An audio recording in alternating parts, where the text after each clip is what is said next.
the browser window, especially the select menu. We have seen the section of the first four options. Now we will tackle the next four. Browser range, element range, and then select of the same options. And here there's some kind of bug that is worth knowing. Let's dig into that. Let me clear again. What means range?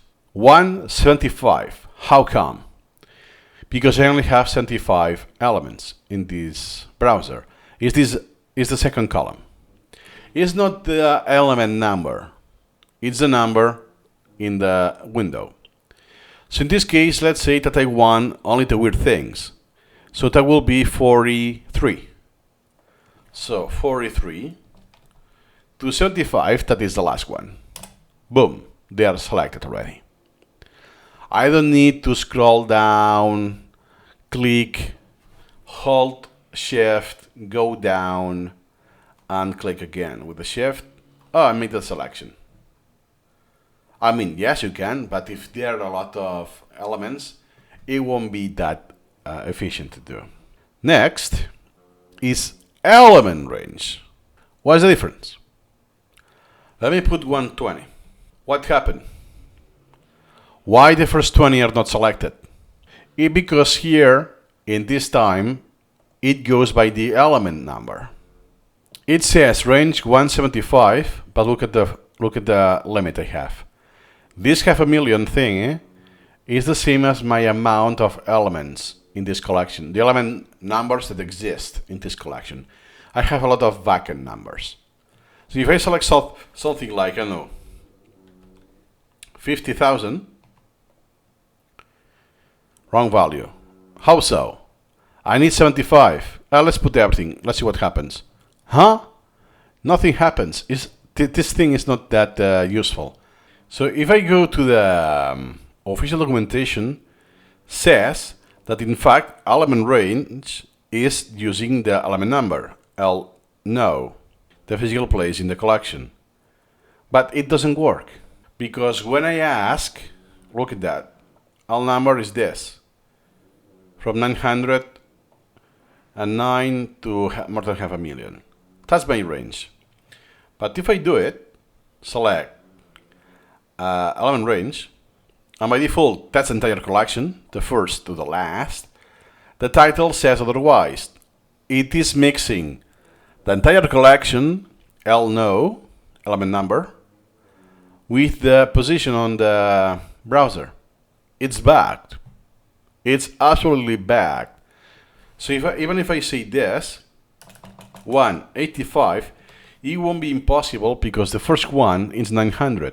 So this will have zero effect. And if I really want to push and select something, I'll need to do at least 910. It will prompt that it's the wrong value. So this will work only if I have everything. In this case, all. I won't have 500,000 because I have a lot of backend. But at least I will be able to select the first few thousand. So you see that, for instance, I had the 33, 53, 54, or 58 and 60 and so on, right? So then if I do it, select element range, and I do 1 to 100, hey, look what I just selected. Until the 100, in this case it was the 99. I don't have the 100 in my collection anymore. And then the 102 is no longer selected. So it's a good feature to have, I mean niche, because the element number won't be that useful anymore, but it's bugged. So it defeats the purpose. Just to let you know that. And then we have the next two are the exact opposite. Is what I don't want to select. But now that I did this, I can just invert it. Invert selection. Boom, here you go. Now let me clear it. Clear selection. Okay. And now is A. I want, let's say I had, and now it will be all. But let's say that I have something complex, that are most of the elements, but not all. And then what I would do is I want to deselect by range of the browser, let's say the first 10.